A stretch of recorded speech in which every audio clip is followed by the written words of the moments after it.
হলো পাগলা ঝোড়া।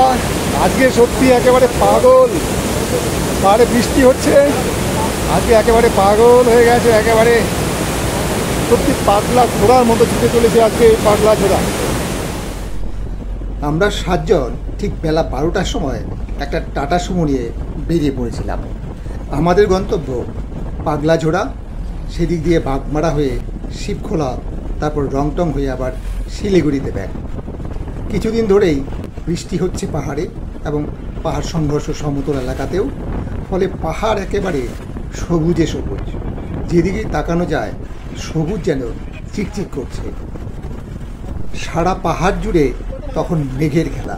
হ্যাঁ, মেঘ কখনো উড়ে বেড়াচ্ছে, কখনো বা বৃষ্টি হয়ে চলছে, সব ধুয়ে মুছে একেবারে চকচকে করে দিচ্ছে। আর আমরা এই ভেজা রাস্তা দিয়ে চলেছি পাহাড়ের আঁকা বাঁকা পথ দিয়ে, এবং মাঝে মাঝেই ন্যারোগেজ এপাশ থেকে ওপাশে চলে যাচ্ছে, যেন আমাদের সঙ্গে খেলা করছে। বর্ষার পাহাড় একেবারেই অন্যরকম। এটা শীতকালে বা শরৎকালে আসলে কোনোভাবেই কিন্তু অনুভব করা যাবে না। এত সবুজ, এত সতেজ কখনো তাকে পাওয়া যাবে না। দেখতে দেখতে আমরা রংটং তিনধারিয়া পার হয়ে গেলাম এবং রাস্তায় শিলিগুড়ি থেকে যে টয় ট্রেন দার্জিলিংয়ের দিকে সকালের দিকে ছাড়ে, সেই টয় ট্রেনে দেখা পেলাম এবং টয় ট্রেনের সঙ্গে সঙ্গে কিছুক্ষণ চললাম। তারপর আবার আমরা টয় ট্রেনকে ছাড়িয়ে দ্রুতগতিতে বেরিয়ে পড়লাম। পাহাড়ের এই যে বাঁক, এগুলোই মনে হয় পাহাড়ের একটা ছন্দ। যখন প্রচণ্ড বেগে গাড়ি করে যাওয়া যায়, তখন একবার ডান দিকে কাত হতে হয়, একবার বাঁ দিকে কাত হতে হয়। শরীরে যেন এমনিতে একটা নাচের দুলুনি শুরু হয়ে যায়। দেখতে দেখতে আমরা চলে আসলাম পাগলা ঝোড়া। পাগলা ঝোড়ার আজকে একেবারে পাগলের মতো রূপ, সে যেন পাগলের মতো নৃত্য করতে করতে ঝাঁপিয়ে পড়ছে আমাদের যেমন তার বর্তন তেমনি তার তাণ্ডব নৃত্য। আজকে দেখাবো, চলে এসেছি পাগলা ঝোড়ায় এবং এদিক থেকে আমরা চলে যাব শিবখোলা এবং শিবখোলা হয়ে তারপর আমরা ফিরে যাব শিলিগুড়িতে। তোমাদের এই পুরো ট্যুর আজকে দেখাবো। তার আগে এগিয়ে নেই এই মুহূর্তে যেখানে আছি, অর্থাৎ এই পাগলা ঝোড়া। পাগলা ঝোড়া আমার খুব সম্প্রতি এরকম গর্জন দিয়ে কোনো ঝোড়াকে বা কোনো ঝর্ণাকে নেমে আসতে আমি দেখিনি। আর বিশেষ করে শিলিগুড়ির কাছে তেমন কোনো ঝোড়াও নেই, যেটা খুব দর্শনীয় স্থান। এই পাগলা ঝোড়াই আমার মনে হয় শিলিগুড়ির থেকে কাছে সবচেয়ে ভালো একটা ঝোড়া। এবং আজকে এত বৃষ্টি হয়েছে পাহাড়ে, একেবারে লাফিয়ে লাফিয়ে প্রচুর পরিমাণ জল প্রচণ্ড বেগে নিচের দিকে নামছে। তাহলে চারদিকটা একটু দেখে নেই। এদিকটা গভীর খাত, এই হচ্ছে ন্যারোগেজ, আর এটা হচ্ছে হিলকার্ট রোড। আর এটার কথা তো বলেইছে পাগলা ঝোড়া।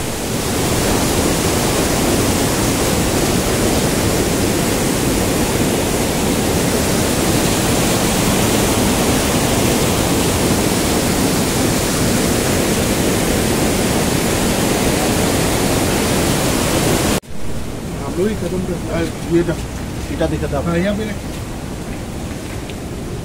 हटा दो साहब। हाँ, ये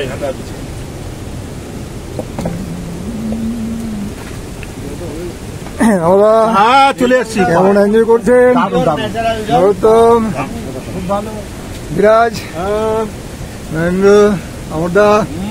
আমরা এসেছি পাগলা ঝোড়া। এখান থেকে আমরা বাগমারা হয়ে শিবখোলা যাব, শিবখোলার থেকে আবার বাড়ি যাব। তার মাঝখানে এখানে খাচ্ছি আমরা তেল রুটি, একটু দেখান তেল রুটিটা, তেল রুটি আর আলু চপ, সেই সঙ্গে আমরা খাবো মোমো এবং চা। এটা খেয়ে এটা সাময়িক খাওয়া, এরপরে আমাদের আরো খাওয়া হবে পরবর্তী মিশন। এরপর আজকের ওয়েদারটা একটু দেখি নেই, তাহলে বোঝা যাবে। এইরকম ওয়েদারে নম্বর হচ্ছে এখানে এই ধরনের আবার কতটা মনোরম হতে পারে, কতটা আনন্দদায়ক হতে পারে। মানে পাহাড়ি বৈশিষ্ট্যটা হচ্ছে মোমো আর সেল রুটি রয়েছে আমাদের যে এত সুন্দর খাবারটা বানাচ্ছে তাকে তাদেরকে পাগলা ঝোড়া ইয়ে কিন্তু এইভাবে মিক্স করে বিপ্লব বিপ্লব দিয়ে দেবে সন্তোষ বলো কিছু। আজকে এটা হচ্ছে পাহাড়ি সবচেয়ে বেশি একটা মানে কি বলবো অন্যতম একটা খাবার ঐতিহ্য নেপালি খাবার তেলরুটি এবং পাহাড়ি আলু চপ এই চলছে। মতো খাওয়া আমরা ভাগ্যবান যে আমরা দুজন ইউটিউবার পেয়েছি। মাঝখানে দুইজন বসলেই তো পেট।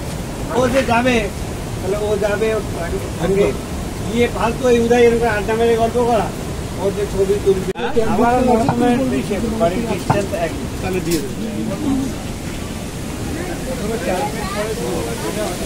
উল্টো দিকের পাহাড়ের অবস্থা দেখো, পুরো পাহাড় মেঘে একেবারে কালো হয়ে গেছে। আর পাগলা ঝোড়া এই যে এদিক দিয়ে নেমে গেছে আরও নিচে অনেক গভীরে, ওদিকে আর কিছুই দেখা যাচ্ছে না, এতটাই মেঘ জমে আছে। এই ওয়েদার দেখলে আমার মা বাবার কথা মনে পড়ে।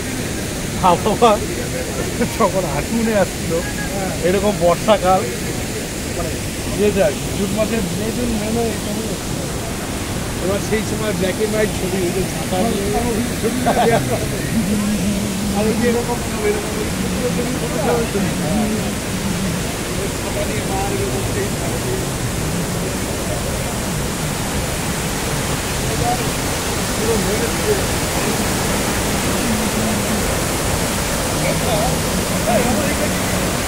আমরা এখন বেরিয়ে যাচ্ছি পাগলাঝোড়া থেকে। এখন আমরা যাব শিবখোলার দিকে। আর যদি আকাশ প্রচণ্ড খারাপ, মেঘে একেবারে চারদিক ভর্তি হয়ে আছে, আর দূরে খুব একটা দেখা যাচ্ছে না, তবু যতটা পারি তোমাদের দেখাবো। পাগলাঝোড়া থেকে এবার আবার রওনা দিলাম। আরও কিছুটা উত্তর দিকে চলে গেলাম, প্রায় মহানদী স্টেশনের কাছাকাছি। তবে স্টেশনে নয়, তার আগে ডান দিক দিয়ে একটি রাস্তা নেমে গেছে, যেটা গেছে বাগমারার দিকে। আমরা সেই রাস্তা ধরলাম। এই রাস্তার অভিজ্ঞতা আমার কাছে একেবারেই নতুন, প্রথমবার যাচ্ছি। এবং এত খাড়া, এত চড়াই উতরাই, সত্যি মাঝে মাঝে বুকের ভিতরটা কেঁপে উঠছিল। রাস্তা অত্যন্ত সরু, কোথাও আবার যেহেতু বৃষ্টি হচ্ছে, পাহাড় একটু একটু ধসে পড়েছে, সেসব জায়গাগুলোতে বোল্ডার বালিতে একেবারে ভর্তি। যাকে অত্যন্ত সাবধানে আমরা চলেছি বাগমারার দিকে। দারুণ একটা ভিউ।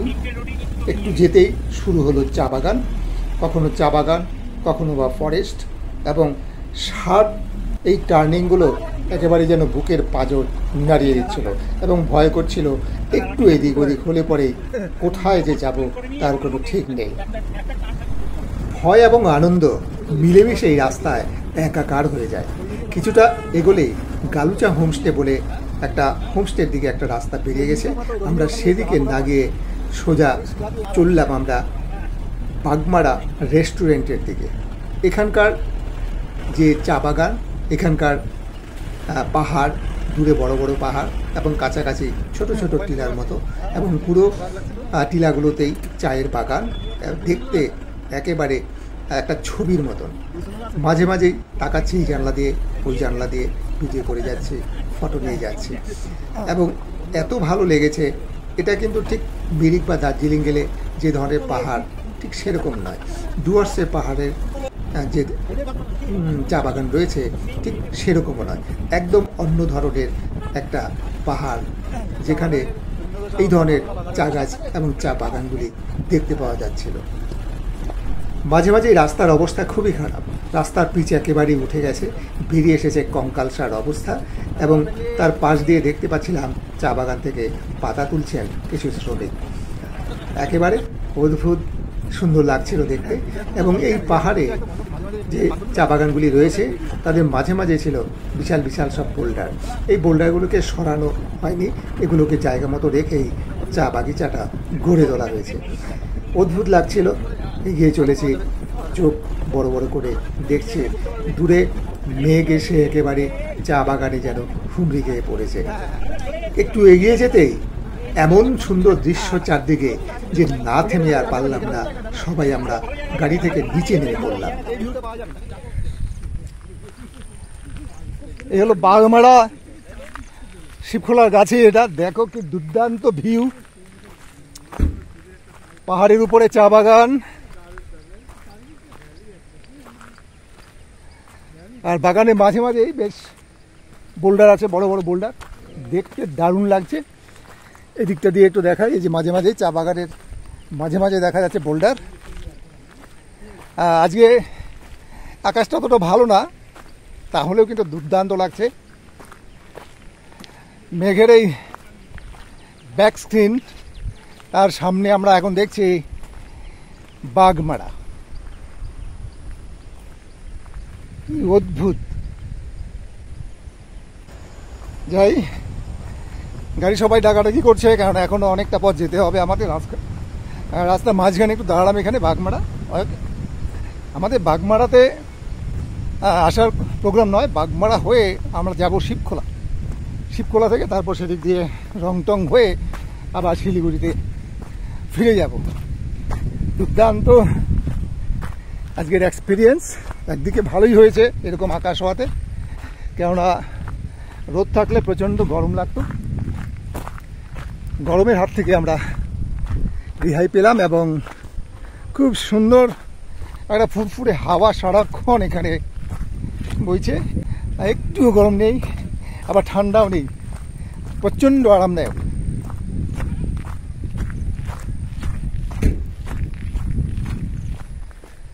ওই হচ্ছে আমাদের গাড়ি। আজকে হঠাৎ করেই চলে আসা, একদম ঝটিকা সফর যাকে বলা হয়। কোনো প্ল্যান ছিল না, স্কুলে গেছি, একবেলা পরীক্ষা ছিল, পরীক্ষা নেওয়ার পরে হঠাৎ করে প্ল্যান হলো, আর এই 7 জন মিলে আমরা চলে আসলাম।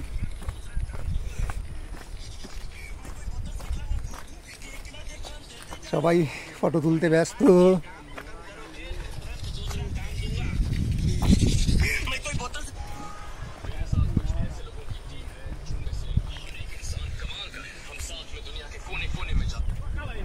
কিছুক্ষণ সেখানে থেকে ফটো তুলে এবং ভিডিও করে আবারও আমরা গাড়িতে চড়ে বসলাম এবং পাকদণ্ডি বেয়ে চলতে শুরু করলাম, এবং কিছুক্ষণের মধ্যেই আমরা পৌঁছে গেলাম বাগমারা হোমস্টেতে।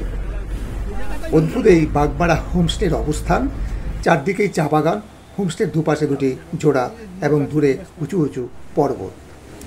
আমাদের পেছনে বাগমারা হোমস্টে, চলো একটু দেখে আসি কি আছে এখানে। খুব বেশি বড় নয়, একটাই দোতলা। এখানে আছে দুটো কটেজের মতো বসে খাওয়ার জন্য। এখানে আছে দুটো কটেজ বসে খাওয়ার জন্য, আর এদিকে আবার রয়েছে এদের একটা সুইমিং পুল, ছোট্ট।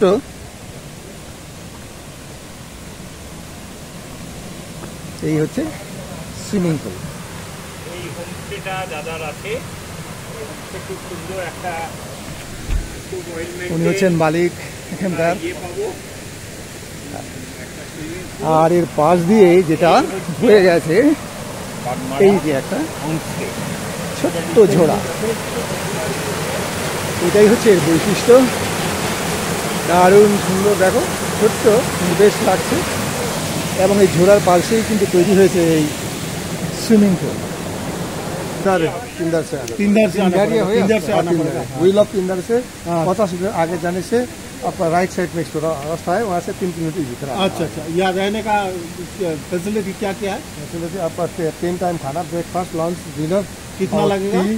और पर head 1300 one day one night. यहाँ देखने में आसपास क्या क्या है? Lodging and fooding. यहाँ आसपास देखने में क्या क्या है? अभी यहाँ टी गार्डन है, वो रिवर है, वो अभी यहाँ का नजदीक है। रिवर का नाम क्या है? और रिवर का शिवखोला, अपर शिवखोला। और यहाँ से कितना दूर होगा? यहाँ से आपका 500 मीटर। 500 मीटर? ये लोअर शिवखोला नहीं, अपर शिवखोला। लोअर शिवखोला कितना? आपका 5-7 किलोमीटर हिसाब। থ্যাংক ইউ সুন্দরভাবে সমস্ত ইনফরমেশন দিলেন। আমরা ওনার কাছ থেকে জানতে পারলাম কিভাবে এখানে আসবেন, খাওয়ার পরিমাণটা অনেকটা কম বলবো, কারণ এই हम लोग आएंगे। এলাকা বাগমারাতে হোমস্টের চারপাশের অ্যাম্বিয়েন্সটা একটু দেখে নাও। এই যে পাহাড়, পুরো পাহাড় জুড়ে চা বাগান, আর এদিকে পাহাড় উঠে গেছে, এটাতে অবশ্য চা বাগান নেই, জঙ্গল হয়ে আছে। এবং এই হচ্ছে তার অবস্থান। এদিকে আমি বললাম যে একটা জোড়া বয়ে যাচ্ছে, এখানে রয়েছে সুইমিং পুল, একটা রিসর্ট, তার সঙ্গে দুটো কটেজ আছে বসে খাওয়ার জন্য। অত্যন্ত নিরিবিলি, যারা নিরিবিলি পছন্দ করেন প্রকৃতির মাঝে তারা কিন্তু এখানে আসতেই পারে। রেন্ট খুব একটা বেশি না, পার হেড 1300 টাকা, থাকা এবং খাওয়া দুটোই। ठीक है दादा, आऊँगा, রয়েছে একটা সুইমিং পুল। এই যে श्योर आऊँगा, থ্যাংক ইউ। রিসোর্টটার দুপাশে দুটো ঝোড়া, এটা অনেকটাই বড়, অনেক জল যাচ্ছে। আমাদের সাথে যারা এসেছেন তারা অনেকে নেমে গেছেন, আমি আর নামছি না, এখানে উপর থেকেই দেখাচ্ছি। বাগমারা রিসর্ট তার সামনে থেকেই এই রাস্তা থেকে নেমে গেছে একটা রাস্তা এদিকে, আর এখানে রয়েছে সেই বড় ঝোড়াটা। এখানে একটা কালভার্ট করা আছে, এই কালভার্টের নিচ দিয়ে যাচ্ছে সেই ঝোড়া আপার শিবখোলা। আপার শিবখোলা দেখো কি সুন্দর।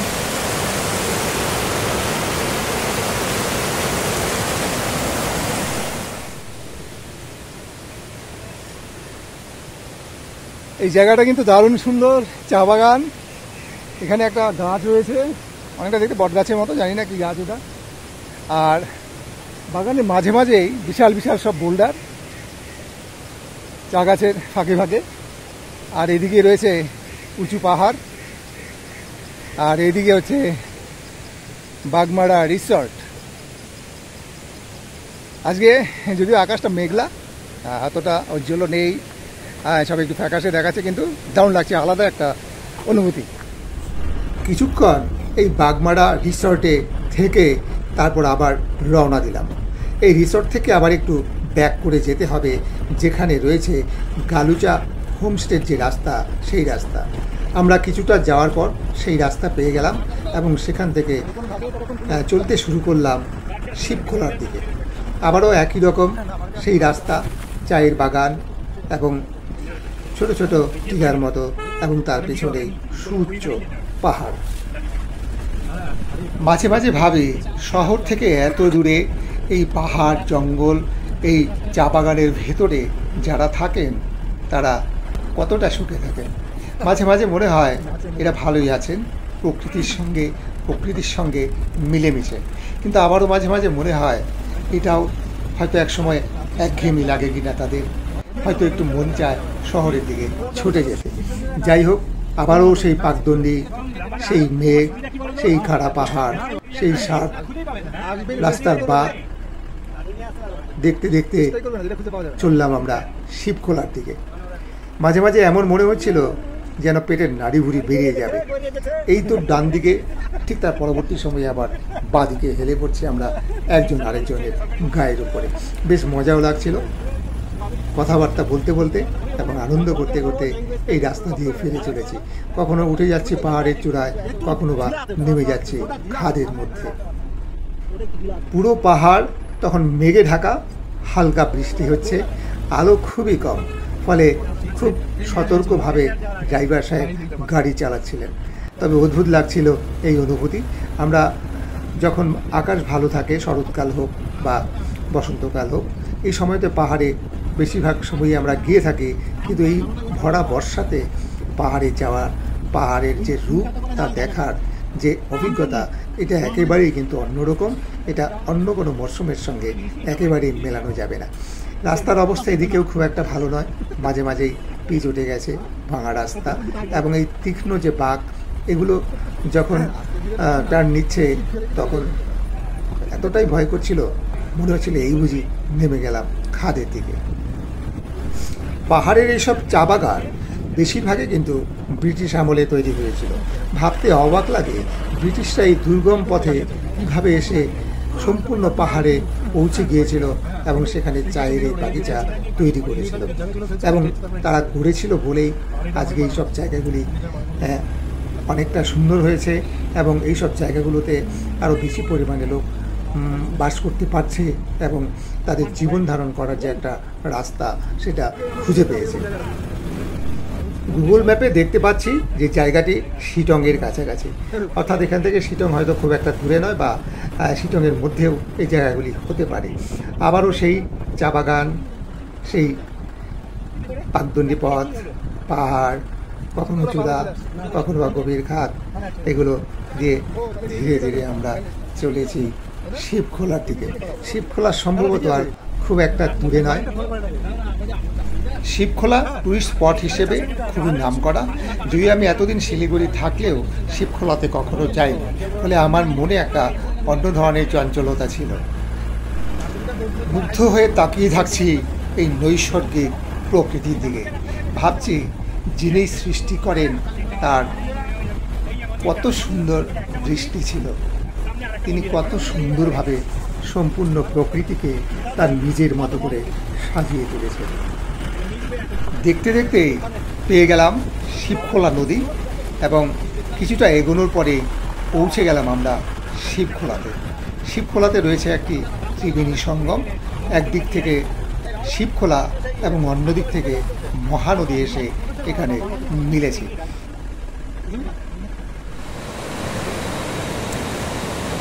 এখানে দুই দিক থেকে দুটো নদী, এই একটা এবং এই একটা এসে এখানে মিশেছে।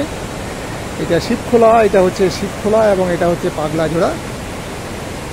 কি সুন্দর দেখো,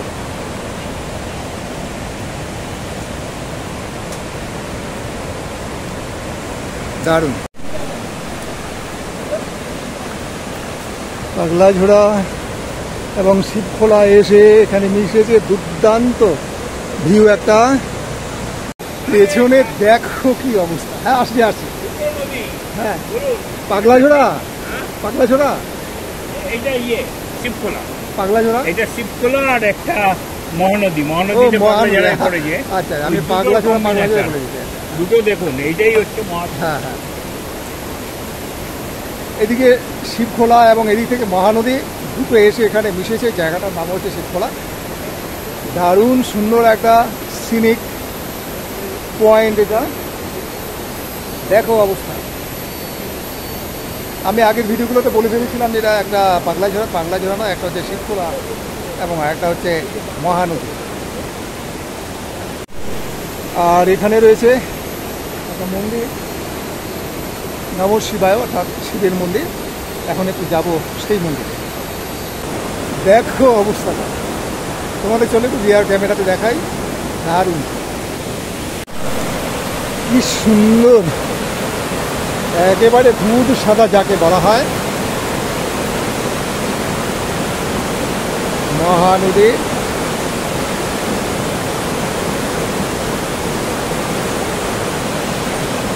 থেকে শিবখোলা এবং মহানদী, ওই হচ্ছে সঙ্গমস্থল। কিন্তু পাহাড়ে বৃষ্টি হচ্ছে, প্রচুর পরিমাণ জল এবং পাথরের মাঝখান দিয়ে যে যাচ্ছে প্রচণ্ড শব্দ হচ্ছে এবং একেবারে দুধের মতো সাদা ফেনা। আবার একটু দেখাই, দুর্দান্ত একটা সিনিক স্পট এটা শিবখোলাতে।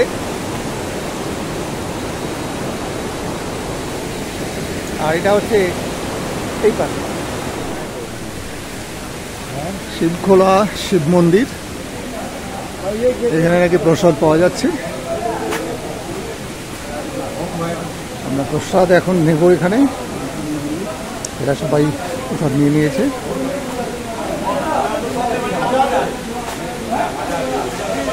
মন্দির কোথায়? ওই দিকে মেন মন্দির। মন্দির থেকে ঘুরে আসি আগে। আমি এতদিন ধরে শিলিগুড়িতে আছি, 13-14 বছর, কিন্তু আমি কখনো শিবখোলাতে যাইনি। লেখা আছে যাকে ভেতরে ফটোগ্রাফি চলবে না, আমি বাইরের থেকে যতটা সম্ভব দেখাচ্ছি। ভিতরে গেলাম না, জুতো খুলতে হবে, এটা বৃষ্টিতে ভিজে কাদা হয়ে গেছে। হ্যাঁ, এখানে শিব এবং নন্দী, ওই যে নন্দী দুজনের সহাবস্থান আছে। এটা আমরা মহাকাল মন্দিরে দেখেছি দার্জিলিংয়ে, এখানেও অনুরূপভাবে আমরা দেখতে পাচ্ছি শিব এবং বুদ্ধ আচ্ছা আচ্ছা দুজনের এখানে। এই জন্য বুদ্ধ, আপনি যদি ক্যামেরা এইদিকে দেখান, দেখুন এগুলো বুদ্ধ আচ্ছা আচ্ছা হ্যাঁ হ্যাঁ ইয়েগুলো আছে। সেই সঙ্গে শিবের ফ্ল্যাগও আছে। আচ্ছা দুটো সহাবস্থান আছে। দার্জিলিংয়েও এরকম আমরা দেখতে পেয়েছি মহাকাল মন্দিরে, এখানেও অনুরূপভাবে আছে। হ্যাঁ, এদিকে উপরের দিকে একটা মন্দির আছে দেখা যাচ্ছে। ভেতরে আর ঢুকলাম না, বৃষ্টি হচ্ছে, হ্যাঁ জুতো খুলতে হবে।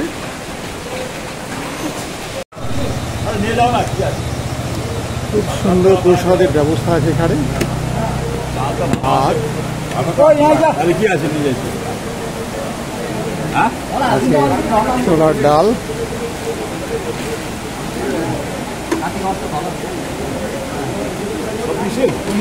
এটা কি আছে? এটা কি চাটনি?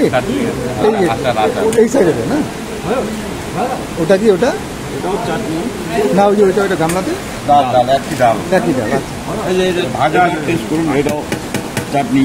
আচ্ছা দিয়ে গেলে হ্যাঁ, পকোড়া, থ্যাংক ইউ। এখন একটু বসে খাবো। সবাই শিবখোলা মন্দির থেকে প্রসাদ নিয়েছেন, প্রসাদ দিয়ে নিয়েছেন।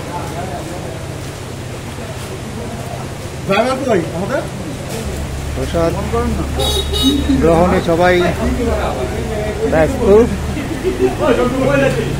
এই হচ্ছে আমার থালা। এইখানে এসে মহাকালের এত সুন্দর প্রসাদ পেয়ে যাব ভাবিনি। আসলে ভাগ্য ভালো থাকলে অনেক কিছুই হয়। খিদেও পেয়েছিল, আমরা ভাবছিলাম এখান থেকে দূরে গিয়ে কোনো একটা হোটেলে খাবো বা কোনো একটা রেস্টুরেন্টে খাবো, কিন্তু এত সুন্দর এত সুস্বাদু এখানকার প্রসাদ আজকে কেউ একজন রান্নাটা দিয়েছে, সেই প্রসাদই আমরা নিলাম। আমরা বেরিয়ে যাচ্ছি এখন শিবখোলা থেকে। আমরা যাব রংটং হয়ে তারপর শিলিগুড়িতে।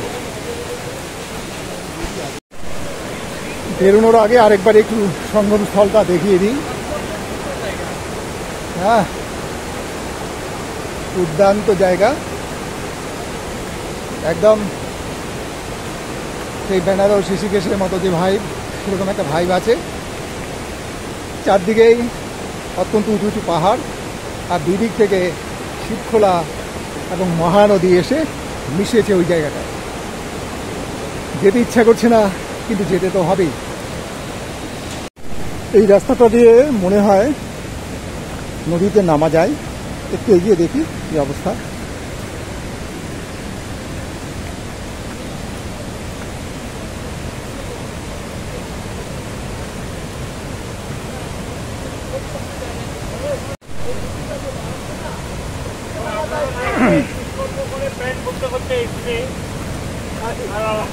নেমে চলে গেল, আরে আর করোনা নেই, কিছু করার জায়গা চলে না, নিচে তো এইটাতেই যাওয়া যাবে।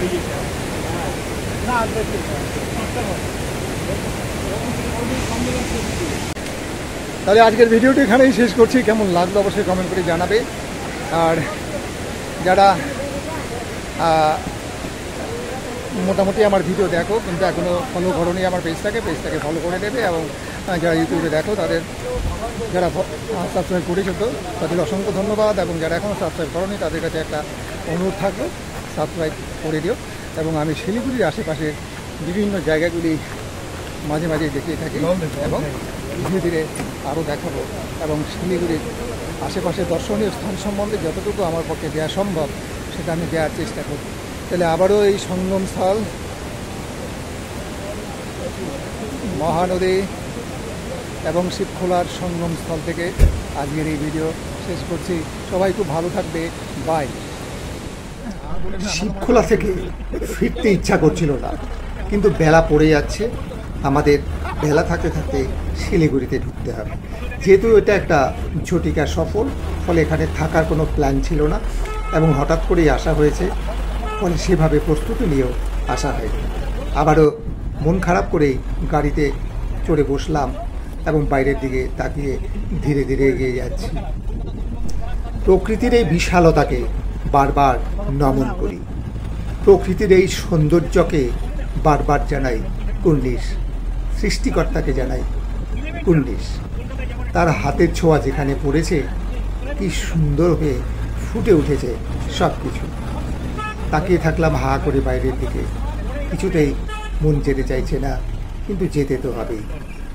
আবার কিছুটা রাস্তা আছে পাহাড়ি, এখানেও রয়েছে চড়াই উতরাই, রাস্তা কখনো ভালো কখনো বা খারাপ, আর মাঝে মাঝে রয়েছে সেই তীক্ষ্ণ বাঁক। একইভাবে এগিয়ে চলেছি সামনের দিকে।